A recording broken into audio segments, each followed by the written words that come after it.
والسلام على أشرف المرسلين سيدنا مولانا Muhammad wa ala alihi wasallam.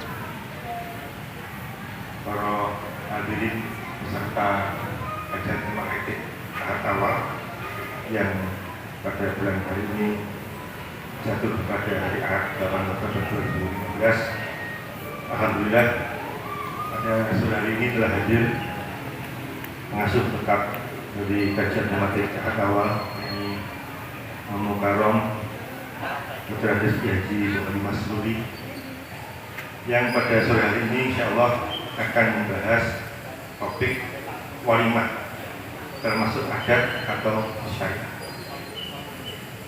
Memang di masyarakat banyak hal kejadian yang rasanya sangat tipis tentang walimah ini, sehingga mudah-mudahan dengan kajian sore hari ini akan menjadi jelas bagi kita mana yang itu di wilayah adat dan mana yang ada di wilayah besar.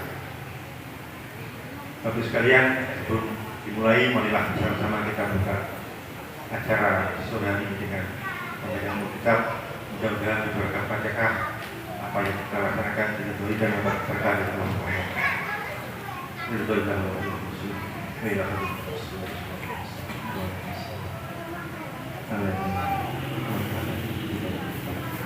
Al-Fatihah. A'udzu billahi minasyaitonir rajim. Bismillahirrahmanirrahim. Alhamdulillahirabbil alamin. Arrahmanir rahim. Maliki yaumiddin. Iyyaka na'budu wa iyyaka nasta'in. Ihdinas siratal mustaqim. Siratal ladzina an'amta 'alaihim ghairil maghdubi 'alaihim waladdallin. Bapak sekalian, sebagaimana biasa nanti setelah penyampaian materi, kalau ada pertanyaan dipersilakan untuk menanyakan langsung kepada Pak Yai Bukhari. Selanjutnya kepada Pak Yai Muhammad Nasri diberikan.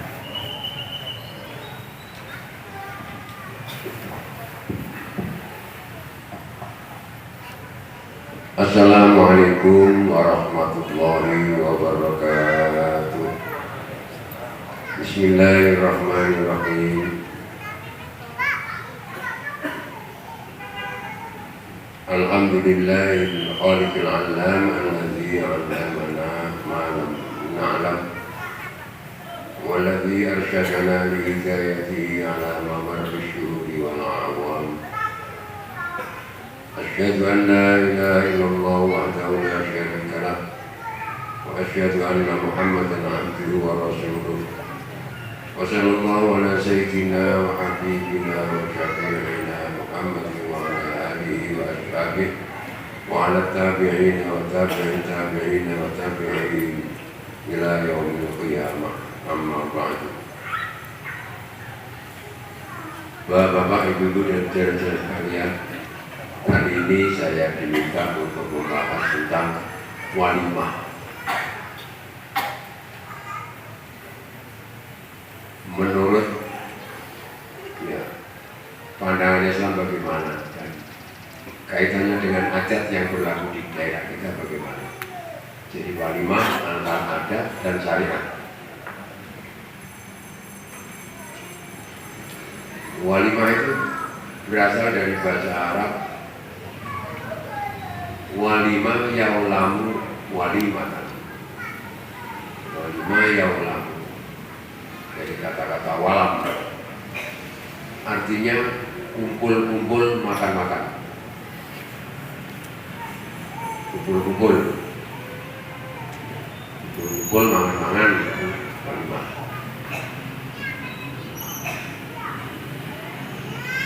Di Indonesia ada kata-kata tambahan, walimahan. Kalau sudah ada kata-kata walimahan di Indonesia, seperti walimah di Arab itu yang dimaksudkan adalah kumpul-kumpul makan-makan dalam rangka pernikahan. Tapi sebenarnya di Indonesia banyak lagi. Ada walimah apa lagi itu? Ada walimatul khitan. Ada kalau mau pergi haji namanya apa? ada walimah safar, ya, ada walimah macam-macam. Kalau dalam istilah Arab, kalau walimah melahirkan anak, setelah melahirkan anak, belum nikah melahirkan anak, itu ada walimahan, ya seadanya, makanan dimasak seadanya, terus dimakan bersama. Namanya apa? Nama bu, namanya bu? Burokoan. Itu kalau di Arab namanya khurs. Kalau di Indonesia, kalau walimatul urs nganggo main, walimatul urs niku wacane urs utawa urus. Walimatul urs nganggo main itu walimah pengantin. Tapi kalau walimatul khurs ngangge ka ngangge sot niku walimah kelahiran. Nek khitan namanya aizar utawa aizar. Aizar alif ra izar itu ngangge khitanan. Ente mari gawe omah pun rampung, kumpul-kumpul mangan-mangan syukuran namanya wakirah. Wawu kaf ya ra wakirah. Itu nek bangun rumah.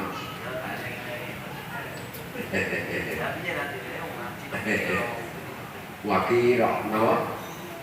Jadi walimahan berbangun rumah. Enten male walimahan napa nggih?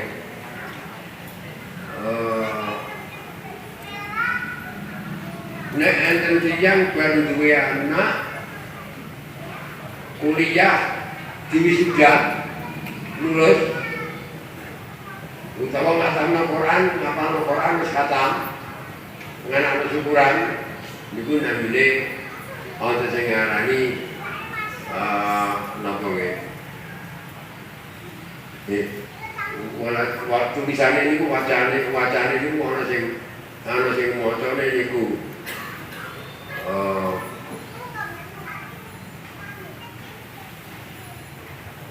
bid'ah.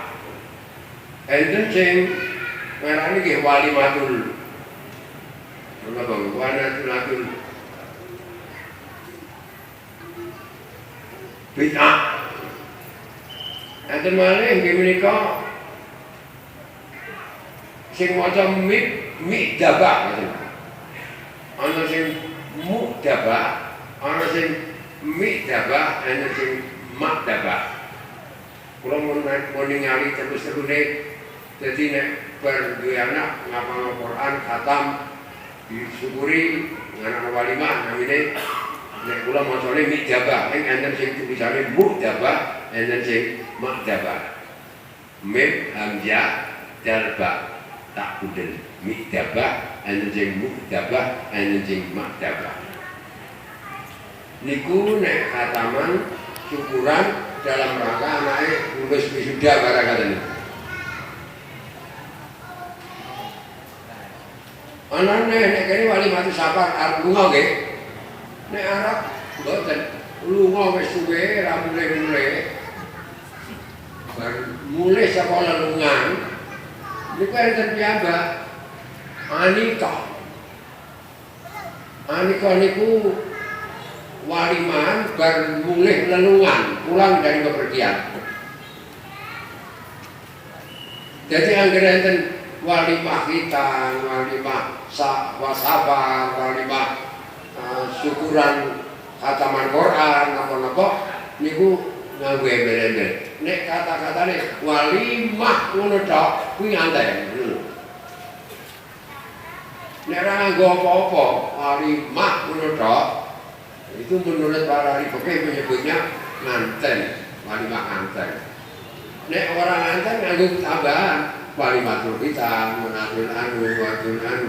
Nek orang nganggo tambahan apa-apa bride itu yang dimasukkan adalah walimah pengantin. Mula nek cara Indonesia walimahan Nur? Ya, walimatul urus itu asli nih. Nah, idza utlika lafzu walimah insiraf pengennya walimatul urus. Nek mutlak tanpa qayyid yang dimaksud adalah walimatul urus. Jadi karena dinekno walimatul urus, walimatul arus, walimatul irus, walimatul urus. Lainnya di domah, roe di domah urus, utawa roe di fathah di sukun urus. Saged juga irus. Nek wedok irus, nek lanang urus.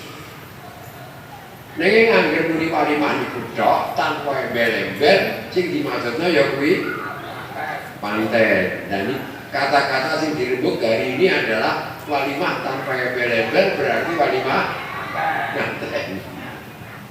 Menurut adat. Dan apa tuh Bapak merembuk kuwi? Akhir-akhir ini nalika bulan besar wingi, iki sejelek maneh surah Rabu kan akeh rame maneh.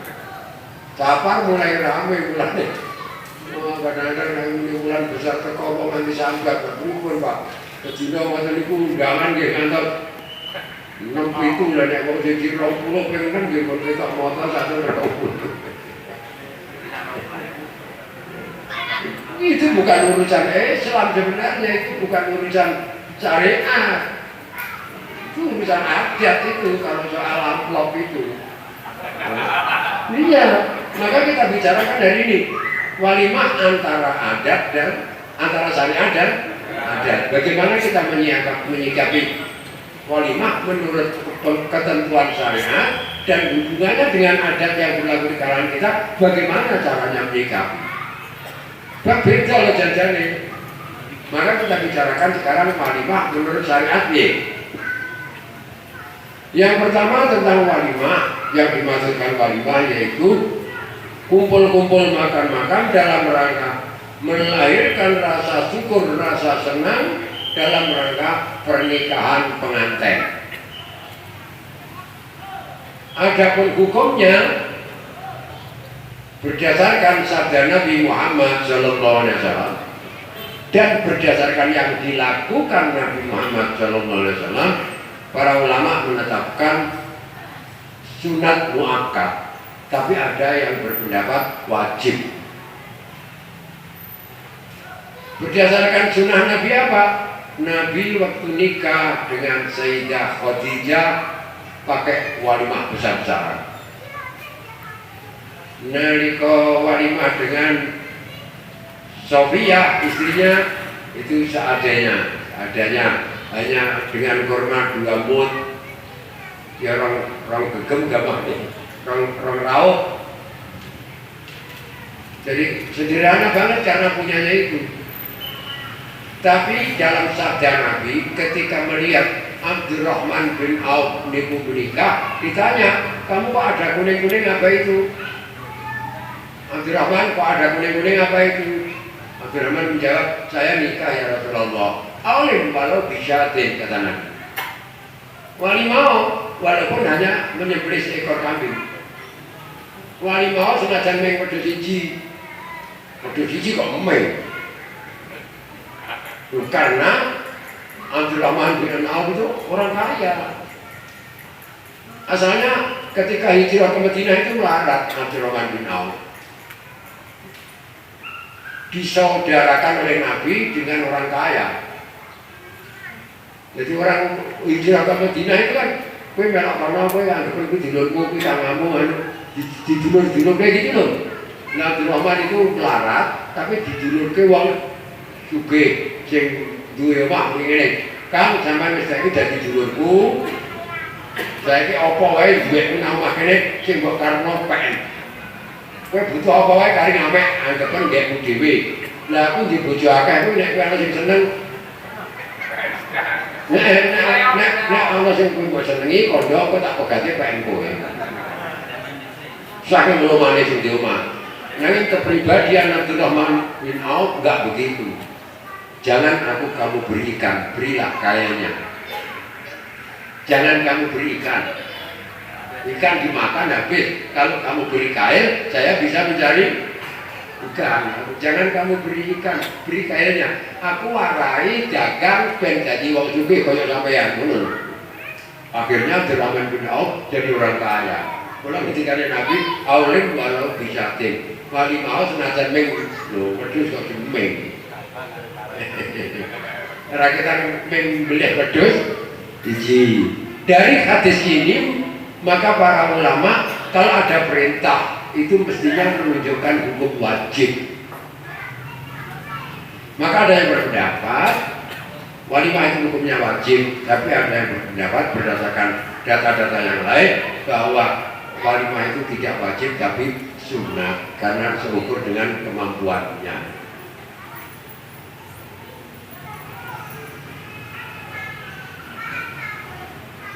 Seperti perintah nyembelih korban itu wajib. Perintah seharusnya menunjukkan wajib, tapi ada kata-kata Nabi, barang siapa yang ingin menyembelih korban berarti tidak wajib. Nah, kepengen nyembelih korban berarti orang pengen ya orang, benar. Jadi ada perintah itu harusnya wajib karena ada tanda-tanda yang menunjukkan tak mampunya berarti tidak wajib. Maka para ulama berpendapat walimatul urs atau walimahan atau walimah pengantin hukumnya sunnah muakkad. Tapi ada yang wajib silakan, oke.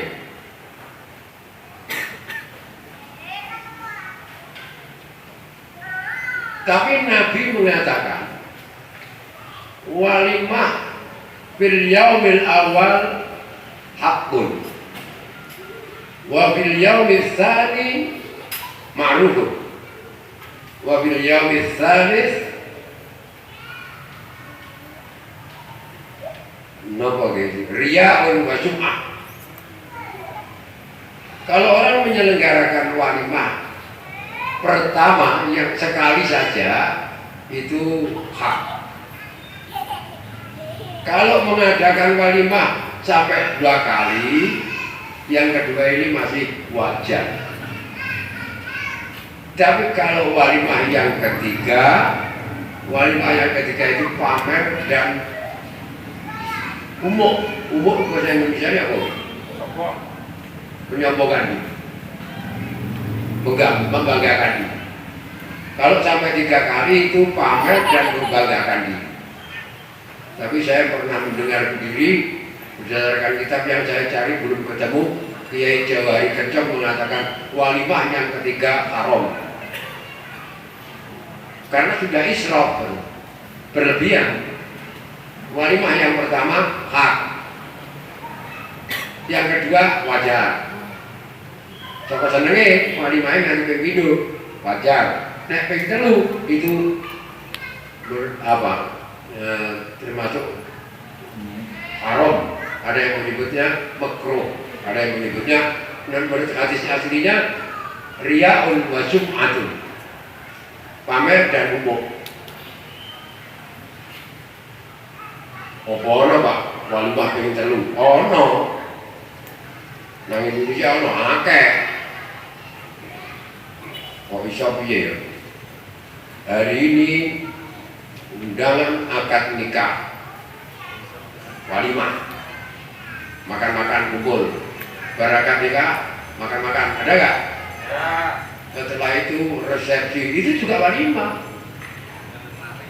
Berapa kali itu? Besok ngunduh mantu. Berapa jadinya? Jadi sekali hak, kedua wajar, ketiga pamer, umum. Bukan itu. Untuk yang ketiga ini yang menjadi permasalahan, ada yang mengatakan haram karena israf, berlebihan. Itu hukumnya mengadakan walimahan. Ongkosnya sapa? Lah sing anakno sapa? Lah sing anakno nggone wong wedok ya ongkosnya wong wedok sing seneng-seneng wong wedok. Sing anakno wong lanang ya wong lanang. Asline ngoten.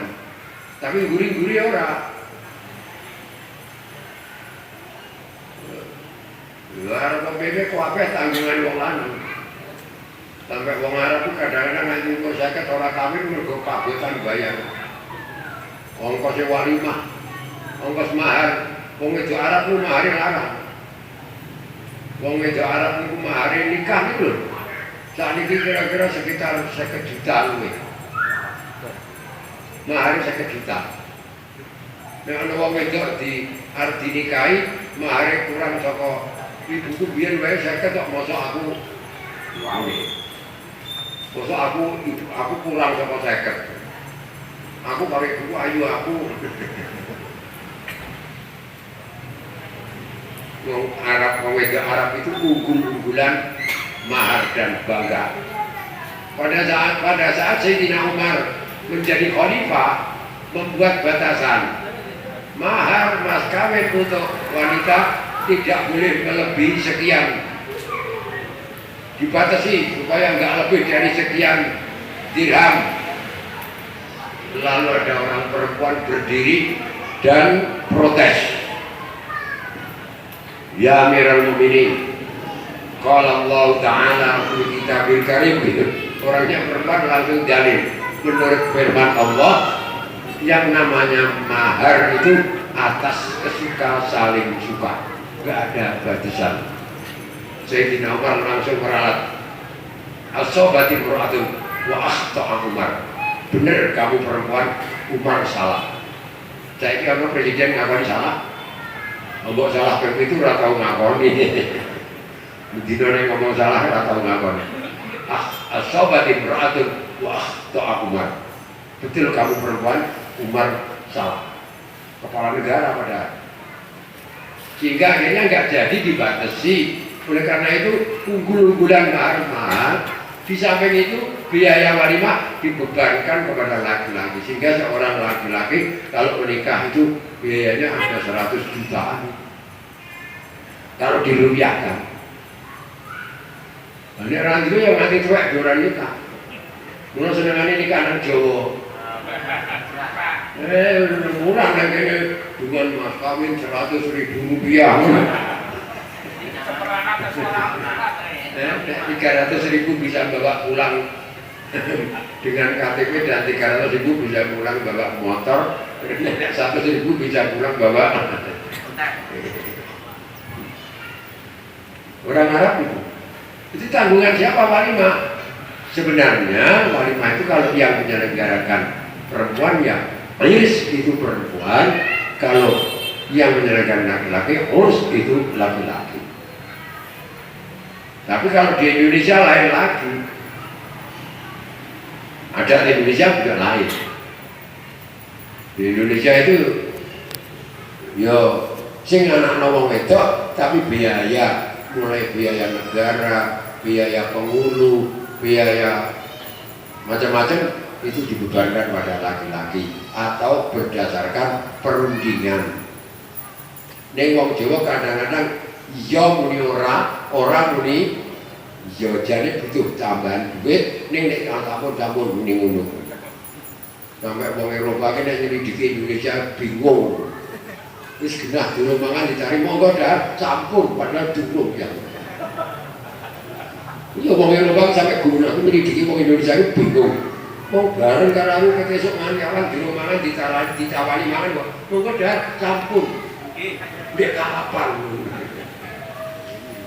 Nek sampean besana terus ditarik ongkosnya pun bisa dibuat ngono ya. Padahal yo kene. Yang baik ya sebenarnya dibicarakan. Tapi dalam Islam tidak membicarakan tentang biaya. Karena yang senang itu pihak perempuan istrinya dinikahi orang, dia mengadakan walimah. Laki-laki karena sudah berhasil menikahi orang, dia mengadakan walimah. Biasanya dalam Islam itu, dalam Islam pada adat waktu itu adalah begitu habis nikah, laki-laki senang banget lalu mengadakan walimah. Walimah ada kalanya diadakan sesudah akad nikah. Ada kalanya walimah diadakan sesudah istrinya dikumpuli. Akad nikah, nganten lanang ngalen wedok lebokno kamar. Udah berhasil keluar piye wis. Wah, seneng-seneng terbang. waliman. Sukses menembus gawang. Gol. Jadi ada kalanya yang sesudah duhul istilahnya Arab, ada yang sesudah akad nikah, tapi umumnya sesudah akad nikah. Dia wong Jawa ra ono wong saru. Jadi wong Arab memang begitu. Adapun mendatangi undangan walimah ini juga jadi masalah. Menurut sabda Nabi Muhammad Sallallahu Alaihi Wasallam,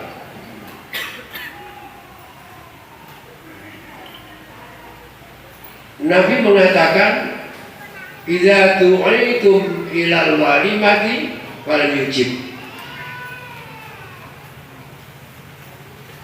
Ada yang kalimatnya ajibu hadhihi da'wah idza tu'itum. Datangilah, kabulkanlah undangan walimah kalau kamu diundang. Dengan kalimat lain, kalau kamu diundang walimah, maka harus datang. Maka datanglah kalimatnya. Kalau ada perintah menunjukkan hukum wajib, kecuali kalau ada tanda-tanda yang membelokkan tidak wajib. Ternyata malah ada hadis lain yang memperkuat. Nabi mengatakan, man du'iya ila walimatin walam yujib faqad asallah wa rasulah. Barang siapa yang mendapat undangan walimah dan tidak mau mendatangi, berarti dia telah bermaksiat pada Allah dan Rasulnya. Man du'iya ila walimatin walam yujib faqad asallah wa rasulah. Wa fi riwayatin, dalam riwayat yang lain kalimatnya lebih sederhana. Man du'iya ila walimatin wa lam yujib faqad asa Abul Qasim. Barang siapa yang diundang walimah enggak mau datang, maka berarti dia telah membangkang perintahnya Nabi Muhammad. Abul Qasim itu Nabi Muhammad Sallallahu Alaihi Wasallam. Berdasarkan hadis itu, maka para ulama menetapkan wajib hukumnya mendatangi walimah. Loh, walimahnya sunnah, lekani kok wajib. Sama uluk salam. Ini untuk jawab orang yang mengatakan walimah hukumnya wajib. Mengapa? Karena perintah Nabi harus dilaksanakan sebagai kewajiban. Lah kalau mendatangi undangan walimah wajib, mestinya walimah ya wajib. Mosok nekani walimah wae wajib kok walimah malah ora wajib. Dijawab oleh orang yang mengatakan bahwa walimah hukumnya sunat. Jawabannya begini, uluk salam kuwi sunat, jawab salam wajib. Saya mengucapkan Assalamualaikum warahmatullahi wabarakatuh, jawab wajib. Uluk salamnya sunat, tapi jawabnya wajib. Cuma perlu saya beritahukan karena sering saya mendengar kesalahan, wajibnya kifayah.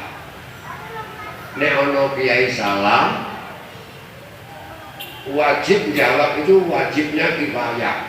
Jadi nek wis ana sing jawab rakyat wong 5 wong 6 sudah memenuhi kewajiban. Jadi kiai ini ora perlu nyalahno wong akeh. Mosok wong semene akeh sing salam wong 3 tok, wong 5 tok. Sing ora salam dosa, itu enggak bener. Baleni, cara mana? Sing ora muni salam wong kudu jawab, ora dosa, ngono iki salah. Kiai ini sing salah. Sing bener ki akhire sing jawab rakyat wong 5 cukup. Karena perdunya perdu kifayah. Jawab salam itu wajib tapi kifayah. Kalau sudah ada yang jawab wong 5 wong 6 cukup. Lah walimah itu mendatangi hukumnya wajib dengan syarat-syarat tertentu.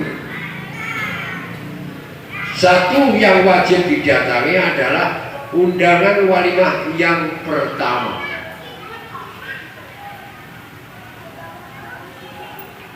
Kalau diundang wajib datang untuk walimah yang pertama. Untuk yang kedua, boleh datang, boleh tidak.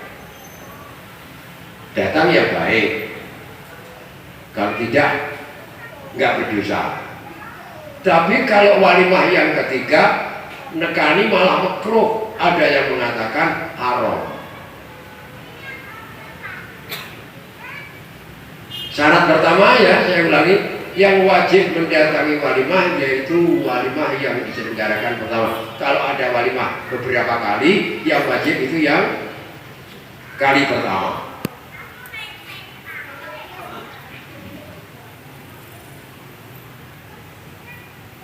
Yang kedua, undangannya berlaku umum dan jelas.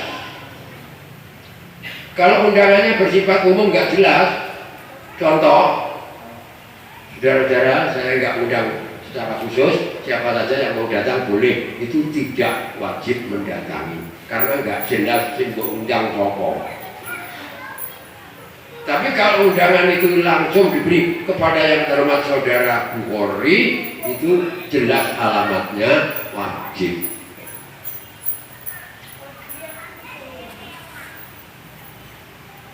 Nah, kalau undangannya itu melah-melah, apa itu melah-melah? Milih-milih. Pokoknya kira-kira kok madunya akeh, udah. Cuma 10 barang adalah udah. Nah, surat undangan itu saya kira 10.000. Gue usah anak putune teko kabeh. Sing diundang saya kira-kira betulnya 50 lah. Itu nggak wajib mendatang. Kalau undangannya itu melah-melah, milih wong sugih, milih orang tertentu, dan tidak diundang orang tertentu, nggak wajib mendatangi undangan. Malah Nabi pernah mengatakan, elek sego iki sego walimah. Mergo biasane walimah sing sugih diundang, sing kere ora. Kalau nggak begitu ya nggak apa-apa. Kecuali kalau misalnya grup, saya punya persatuan pedagang, aku digawe sing tak undang kanca dagang tok, itu nggak masalah. Tapi ya jangan melah-melah, dagang sing juga diundang, sing kere enggak, lah itu nih. Ini podo-podo pedagang, misalnya hanya khusus kanca kantor, ya sama-sama kanca kantor, boleh. Tapi kalau melah-melah, sifatnya umum dibelah-belah itu nggak baik. Syarat yang ketiga wajib didatangi kalau di dalam walimah itu tidak ada kemungkaran. Misalnya ada minum-minuman keras, ada judi, ada dangdut yang penyanyinya bainal itu.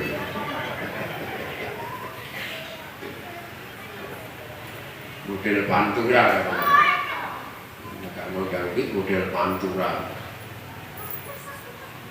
Kalau ada maksiat, ada kemungkaran, tidak boleh mendatangi kecuali kalau orang yang diundang itu punya kemampuan mengubah kemungkaran. Aku diundang orang ngombe-ngombe, aku iso ngatasi, nggak usah datang. Aku diundang ada judi, nggak perlu datang. Tapi kalau kira-kira bisa mengubah judi, boleh. Saya pernah tinggal di satu kampung. Kampung itu ada kebiasaan kalau ada orang meninggal dunia, keplek.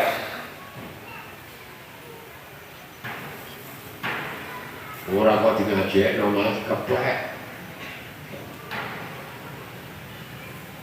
Saya dengan keponakan saya 2-3 orang kalau nggak salah, minta izin pada yang punya rumah, saya mau mendoakan mayit dengan baca Quran apa diizinkan? Yang punya rumah bilang, Masya Allah, maturun banget, seneng banget. Nggak diundang, datang atas undangan, atas izinnya saya membaca Quran di situ. Selama saya membaca Quran, yang judi nggak berani judi. Pak Bukhari sih ngaji aja, cukup sih. Nah apa? Tadi Pak Bukhari bisa rampung ngaji deh. Nah saya kali ngajinya bukan ngaji bareng kalau ponak aku enggak, ngajinya gentengan, jadi tak darus. Baru aku ponak aku, jadi suwe, wah kesuwen dari Pak Bukhari. Akhirnya karena sudah beberapa kali seperti itu, akhirnya orang judi bilang, nek ngenteni Pak Bukhari kesuwen, ayo golek nggon liya. Jadi akhirnya pergi tidak judi di situ. Kuwi ana saksi kan lho.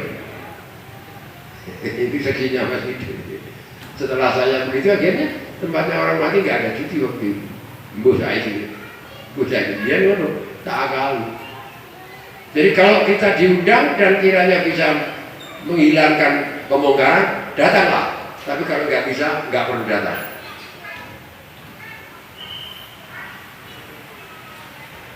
Kemarin saya baru saja dapat undangan bulan yang lalu. Saya mengira nggak ada apa-apa, jadi saya datang dan orang yang punya rumah senang banget. Keluar teman Pak Kiai Bukhari sakit rawuh. Setelah ada agak malam dikit, ada orang bawa kardus diangkat bareng-bareng. Saya curiga kok, bawa kardus. Oh, ini aku yakin itu catering, itu catering. Kardus apa? Kardus dibuka, mengeluarkan botol dari kardus. Saya perhatikan, nek ngesokno minuman dari botol ke gelas kan begini ya. Lah kok le ngesokno orang ngono, gelasnya diiring dong ini. Oh itu mesti ada alkoholnya. Kalau diginikan kan buas akan diiringkan mesti orang. Setelah dituang saya mencium bau, wah payah. Lalu langsung saya minta izin pergi. Kalau tetap di situ berdosa. Jadi kalau ada kemungkaran nggak boleh mendatangi. Kalau sebelumnya sudah tahu dalam undangan disebutkan akan ada ini yang artinya itu kemungkaran, nggak boleh datang. Ini urusan syariat loh ya. Lah piye Pak Bukhari? Wonge bolak-balik teko nang nggonku nyumbang kok. Aku rasa kaya enak, itu bukan urusan syariat, itu urusan adat. Nanti kita bicarakan lebih lanjut. Tapi syariat tidak mengizinkan kita mendatangi satu walimah yang di situ ada kemungkaran. Wajib dengan syarat, ya, itu adalah kalau walimah yang pertama, yang kedua nggak wajib, tapi kalau kamu datangi boleh. Yang ketiga jangan. Syarat kedua bahwa undangannya tidak melah-melah. Yang ketiga, di dalam tempat walimahan tidak ada kemungkaran, kecuali kalau Anda perkirakan bisa mengubah kemungkaran, datanglah dalam rangka mengubah kemungkaran. Lah kalau undangannya 2 atau 3 gimana Pak Bukhari? Menurut syariat agama, kalau diundang oleh 2 orang di tempat dan waktu yang hampir bersamaan, misalnya undangannya jam 9 sama-sama jam 9, maka yang didatangi adalah yang undangannya sampai lebih dulu.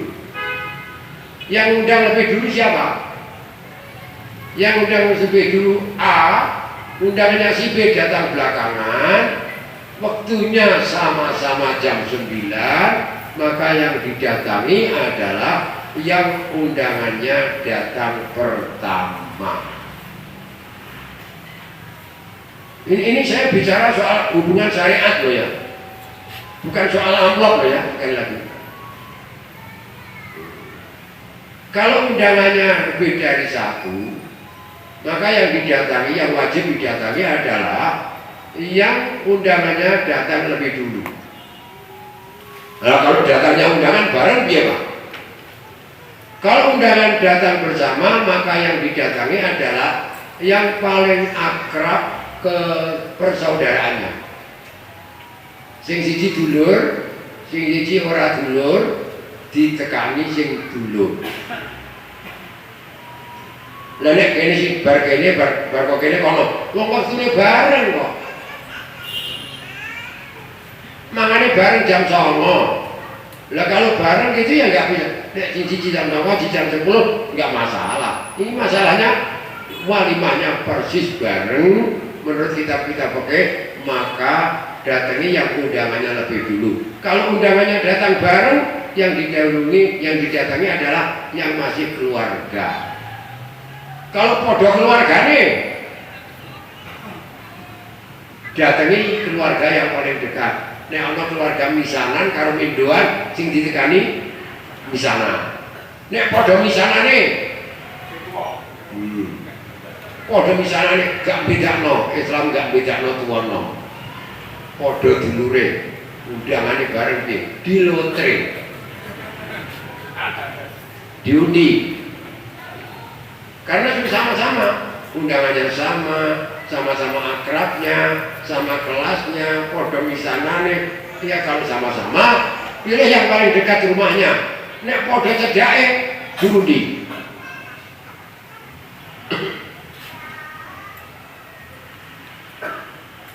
Lah aku ora nekani undangan Pak Buwori. Wong iki rajin seneng undang aku, Pak. Aku digawe mesti nyumbang.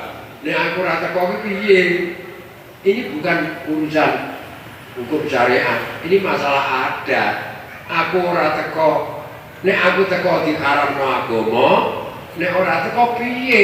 Wong aku gawene anggere digawe dheweke dia datang. Oh, kalau soal itu ada diatur secara kekeluargaan masyarakat. Misalnya sebelumnya datang ngantar dulu amplop.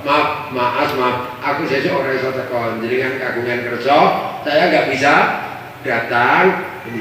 Maaf, aku sesuk ana kesibukan, ana ngene ra iso.